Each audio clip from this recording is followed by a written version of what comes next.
Hello and welcome to our YouTube channel. In this video I'll show you how to upload files to ChatGPT and create prompts based on them.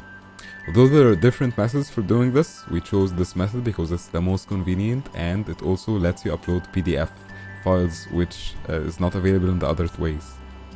So first we open ChatGPT, assuming you have an account already. Then you go and download the ChatGPT file upload Chrome extension, which you can find the link for it in the video description. Once we add this to Chrome, we head back to ChatGPT, refresh, and voila, we have the upload file button. For example, I'm going to upload this Excel sheet over here. So this is the Excel sheet, how it looks like. It's a financial thing, and we'll see what ChatGPT does about it. Summarizing the document and telling me all sorts of information about it, and then I can ask him questions. So how do I predict the gross margin in the future?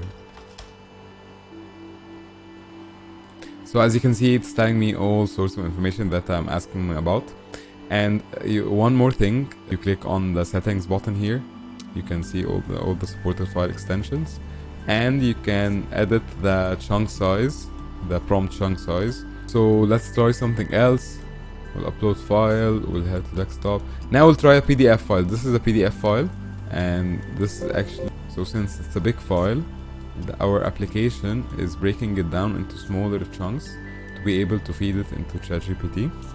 And then once it's done, you'll see how ChatGPT will summarize it for us, and then we can ask them questions and ask them to do things about it.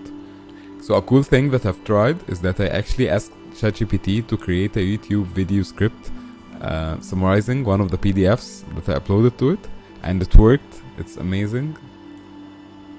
Hope you find this useful and hope you do awesome things with it. Thank you for watching, and please don't forget to like the video and subscribe to our channel for more tutorial videos in the future. Thank you.